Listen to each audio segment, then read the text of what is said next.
গেলেও মরে যাবেন, ক্ষমতা না পাইলেও মরে যাবেন। মাতবরি আর নেতাগিরি করলেও মরে যাবেন, আর নেতাগিরি না করলেও মরে যাবেন বন্ধু। এই দুনিয়া অহংকার করে ক্ষমতাগিরি দেখায় আর লাভ নাই। এর আগে এই পৃথিবীতে প্রত্যেক ক্ষমতাধর, প্রত্যেক জালেম, প্রত্যেক অহংকারী, প্রত্যেক মুতাকাব্বির এই পৃথিবীতে ধিক্কৃত হয়েছে, লাঞ্ছিত হয়েছে, অপমানিত হয়েছে। হাসরের ময়দানও বেইজ্জতি হবে। দুনিয়ায় হিসাব মিলাইলে হবে না মোমেন। যুবক ছেলে তোমাদেরকেও বলছি, নওজোয়ান তোমাদেরকেও বলছি, পাগল হয়ে গেছো তোমরা ছেলেরা। একটা মোবাইল পাইয়া জিন্দিগির মনোসার্থকতা পাইয়া গেছো, একটা মোটর সাইকেলের উপরে জীবন উৎসর্গ করে দিছ। কোন একটি মেয়ের সাথে হারাম সম্পর্ক, আর একটা মোবাইল আছে, আর একটা মোটর সাইকেল আছে, আর সমবয়সী কিছু অসৎ বন্ধু আছে। বন্ধু নামের কিছু শয়তান, যে শয়তান 8 ঘন্টা 10 ঘন্টা একসাথে চলবার পরেও একবার নামাজের কথা বলে না, আল্লাহর কথা বলে না। খোদার কসম এটা বন্ধু না, এটা শয়তান। শয়তান, শয়তান এটা বেটা, এটা শয়তান বেটা, শয়তান এটা। পাগল হয়ে গেছো তোমরা। একটা মোবাইলের উপরে জীবন শেষ করে দিছো। একটা মোটর সাইকেলের উপরে, মোটর সাইকেল একটা চালায়, এত জোরে চালায় মনে যেন কুত্তা কামড়াইছে তারে, মনে যেন কুত্তায় কামড়াইছে তোমার। কুত্তা কামড় দিল তো এত জোরে দৌড়ায় না। এটা কি দরকার আছে এত জোরে চালানো বলেন? এটা ভিডিও করার কি আছে এটার মধ্যে? এটা হেলমেটের মধ্যে ক্যামেরা লাগানোর কি আছে এটা বলেন? এটা কি? মোটরসাইকেল কি পৃথিবীতে নতুন জিনিস? মোটরসাইকেল কি তোমার পৃথিবীতে তুমি প্রথম চালাইতেছ? আমি যখন এতটুকু বয়স, আমি তখন তো মোটরসাইকেল দেখছি। তা আমার বয়স এখন 44 বছর, তাহলে আমি তো কমপক্ষে 8 বছর বয়সে আমার মামা, ছোট মামার মোটরসাইকেল দেখছি, তাই না? আজকের নওজোয়ান ফিরতে হবে ভাইয়া, ফিরতে হবে। নওজোয়ান ফিরতে হবে দোস্ত, ফিরতে হবে। আরিফ জব্বার ভাই একটা কথা বলছে, এই 16টার মধ্যে ওই আমি এই কদ্দুর যেদ্দুর শুনছি এখন লাস্ট আইসা, এর মধ্যে একটা বলছে এশার নামাজ এবং ফজরের নামাজ কিভাবে পড়া? জামাতের সাথে পড়া।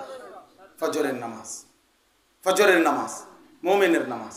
ফজরের নামাজের সেজদা বিহীন, আল্লাহর কসম, ফজরের নামাজের সেজদা যেই কপালে নাই ওই ব্যক্তির দ্বারা ইসলামের বিজয় হবে না। রব্বে কাবার কসম, ফজরের নামাজ বিজয়ের নামাজ, ফজরের নামাজ বিজয়ের নামাজ, ফজরের নামাজ মুমিনের নামাজ। আল্লাহর নবী সাল্লাল্লাহু আলাইহি সাল্লাম বলেছে, ইন্না আসকালা সালাতিন আলাল মুনাফিকিন সালাতুল ইশা ও সালাতুল ফজর। নবীজি বলছে মুনাফিকদের জন্য 2টা নামাজ সবচেয়ে কঠিন, একটা হলো এশার নামাজ, একটা হলো ফজরের নামাজ। হযরত আব্দুল্লাহ ইবনে ওমর বলেন, নবীজির যুগে আমরা মুনাফিক চিনতাম ফজরের অনুপস্থিত দেখে। আল্লাহর নবী সাল্লাল্লাহু আলাইহি সাল্লাম যার ঈমানের ব্যাপারে সন্দেহ করতেন, ভাবতেন যে সে পূর্ণ মুমিন হলো কিনা, নাকি মুনাফিক মুখে মুখে কালেমা পড়ছে, তো নবীজি তাকে ফজরের নামাজে তার খুঁজতেন। 2 দিন 3 দিন ফজরে অনুপস্থিত দেখেই নবীজি বলতেন, হ্যাঁ আমি এটাই ভাবছিলাম, মানে মুনাফিক, মুনাফিক, হ্যাঁ মুনাফিক। এজন্য ফজরের নামাজে বিজয়ের নামাজ। কোরআনুল কারীমে আল্লাহ বলছে। আমি আলহামদুলিল্লাহ ব্যক্তিগতভাবে ভাইয়া আমার জিন্দিগি যে কয়টা কাজ করি, ছোটখাটো দিনই কাজ, এটা একটা কাজ আমার ফজর ক্যাম্পেইন। আমার একটা ব্যক্তিগত কাজ আছে, ব্যক্তিগত ফজর ক্যাম্পেইন, অর্থাৎ সারা দেশে আমি ফজরের নামাজের মুসল্লি বৃদ্ধির ক্যাম্পেইন, অর্থাৎ এরকম বয়ান করি জায়গায় জায়গায়, বিভিন্ন জায়গায় চেষ্টা করি। আমার অনেক ছেলে আছে আলহামদুলিল্লাহ সারা বাংলাদেশ। সন্দ্বীপে আমাদের মহব্বতে সাথে আমাদের সাথে মহব্বত করে, এবং 4000-এর চাইতে বেশি ছেলে আছে যারা ফজরের নামাজ জামাতে পড়ে। ফজর ক্যাম্পেইন মানে ফজরের প্রচারণা। আমি আলহামদুলিল্লাহ এখন আল্লাহ যদি দয়া করে যেখানে আবার ফিরে যাব রাত্রে, ওইখানে ফজরবাদ এই ঢাকাতেই ড্যামরা আমার বয়ান আছে ফজরের পরে, এই শুক্রবার আগামীকাল সকালে ওই ফজর ক্যাম্পেইনের বয়ান, অর্থাৎ শুধু ফজরের মুসল্লি বৃদ্ধির চেষ্টা। ফজরের নামাজ মুমিনের নামাজ। একটা বড় স্বপ্ন দেখি, আশায় আছি।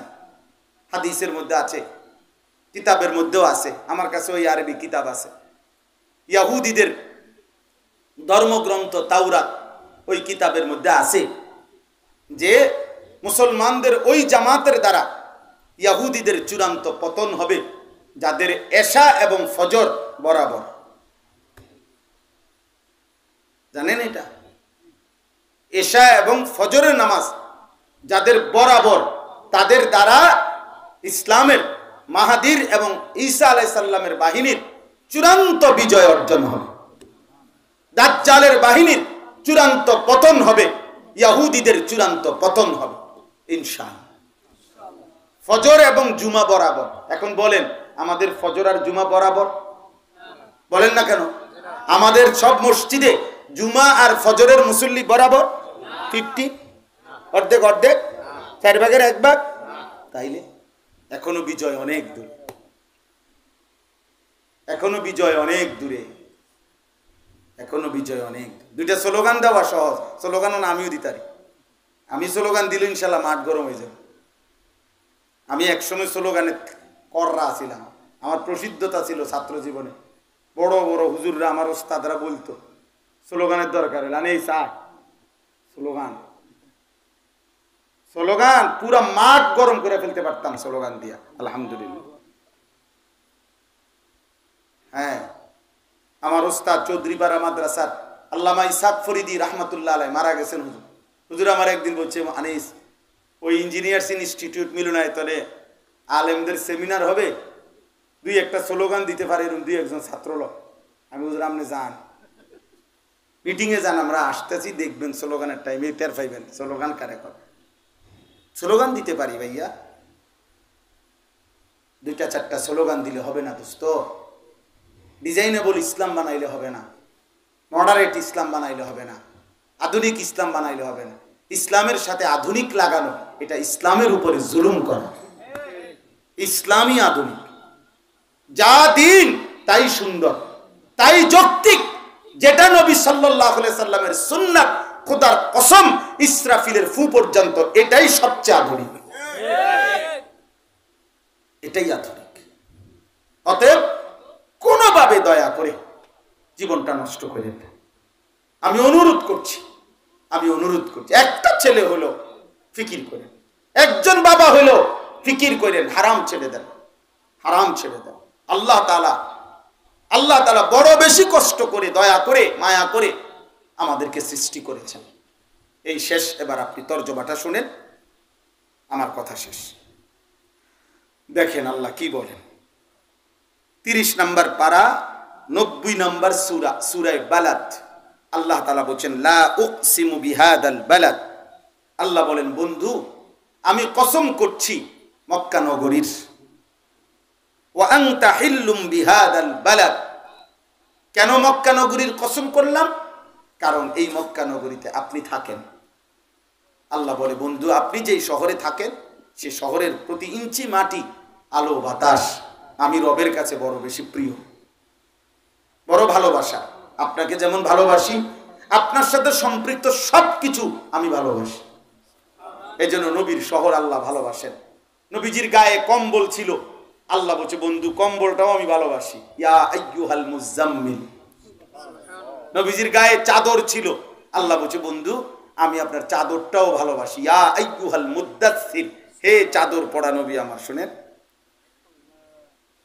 নবীজি সাল্লাল্লাহু আলাইহি সাল্লামের মাথায় বাবরি চুল, তা আল্লাহ তাআলা বলছে, ওয়াল লাইলি ওয়াদ দুহা ওয়াল লাইলি ইদা সাজা।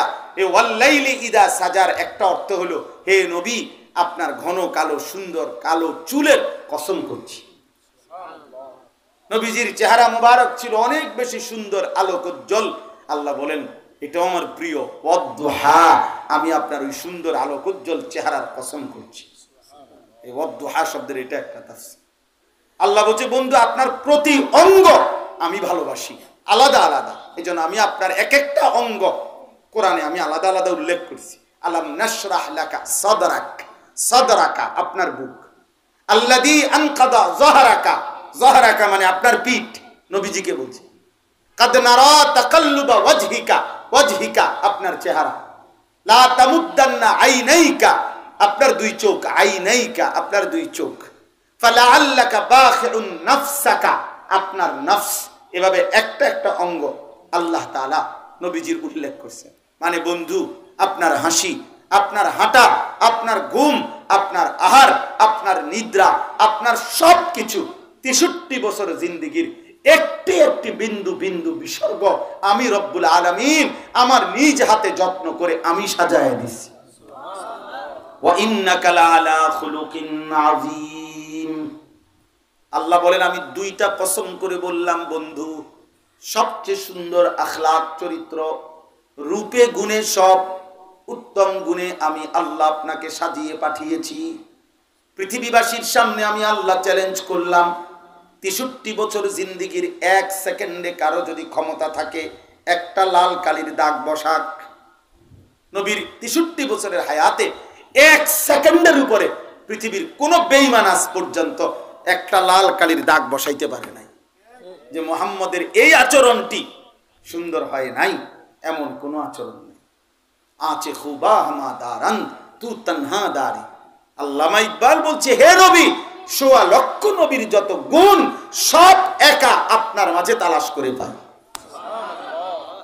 আপনার হাসিও সুন্দর, আপনার কান্নাও সুন্দর, আপনি হাঁটলেও সুন্দর, আপনি বসলেও সুন্দর, আপনি খোলা চুলেও সুন্দর, আপনি চুল ঢেকে রাখলেও সুন্দর, আপনি চুল আশ্রাইলেও সুন্দর, আপনি চুল না আশ্রাইলেও সুন্দর, আপনি হাসি দিলেও সুন্দর, আপনি কান্না করলেও সুন্দর, আপনার সব সুন্দর, সব সুন্দর, সব সুন্দর, সব সুন্দর।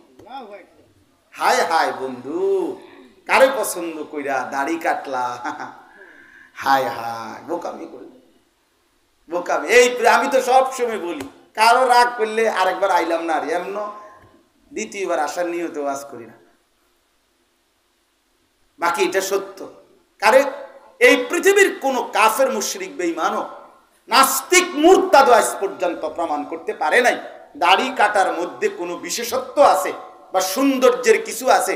এটার কোনো সায়েন্টিফিক বৈজ্ঞানিক কোনো ব্যাখ্যা, যুক্তিসঙ্গত বা হোমিও কোনো ব্যাখ্যা বা আয়ুর্বেদিক কোনো ব্যাখ্যা বা কবিরাজি কোনো ব্যাখ্যা বা অন্য মন্ত্রের কোনো ব্যাখ্যা কারো কাছে এর কোনো ব্যাখ্যা নাই, কোনো ব্যাখ্যা নাই, কোনো ব্যাখ্যা নাই। আমি চ্যালেঞ্জ করলাম, আপনি প্রয়োজনে গুগল সার্চ কইরা আরো কিছু যদি তালাশ কইরা পারেন, খুঁজে দেখেন যে দাড়ি কাটার উপরে কোনো আলাদা বিশেষত্ব আছে কি। মানে এটার দ্বারা স্মার্ট, এটা কে বলছে, কিসের ভিত্তিতে? একটা যুক্তি তো থাকবে, এটার যুক্তি নেই। এই পৃথিবীতে দাড়িওয়ালা যুবকের ইতিহাস আছে পৃথিবীতে, সারা পৃথিবী জানে। দাড়িওয়ালা যুবককে দেখে সুন্দরী বংশীয়া নারী এবং তার সাথে আরো 40 জন নারী হাতের আঙ্গুল কাইটা ফেলছে। সেই যুবক দাড়িওয়ালা ছিল। দাড়িবিহীন এমন কোন যুবকের ঘটনা রূপকথার মধ্যে হাট্টিমাটিমের ভিতরেও নেই। সেই যুবককে ইউসুফ, ইউসুফ আলাইহিস, ইউসুফ আলাইহিস।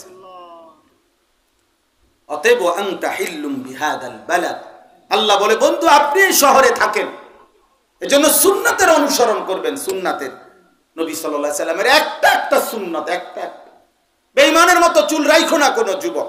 এই ডান দিকে চুল বড়, বাম দিকে চুল বড়, সামনে চুল বড় অথবা মাঝখানে চুল, চারিদিকে কাইটা একদম সমান করে পাখির বাসার মতো চুল, অথবা সজারুর মতো সোজা খাড়া করা চুল, অথবা 3-4 রকমের কাটা কাটা চুল, এগুলো সব কাফেরের চুল, বেঈমানের চুল, মুরতাদের চুল, ইহুদির চুল, হিন্দুর চুল, বৌদ্ধের চুল, নাস্তিক মুরতাদের চুল হইতে পারে, ইমানদারের চুল হইতে পারে না। মুহাম্মদ আরবির কোন উম্মতের চুল, কালেমাওয়ালা উম্মতের চুল এমন হইতে পারে না। সাবধান মুসলমান, আমার রাসূল আমার শ্রেষ্ঠ, তার হাসি, তার চুল, তার চেহারা, তার দাড়ি, তার আখলাক, তার ইবাদত, তার হাসি সব সুন্দর। তিনি শ্রেষ্ঠ, তিনি শ্রেষ্ঠ, তিনি শ্রেষ্ঠ। এজন্য আমার ধর্ম, আমার ইবাদত, আমার আনন্দ, আমার সব, আমার ইসলাম, আমার আল্লাহ, আমার রাসূল, আমি অন্যের কাছে যাব কেন?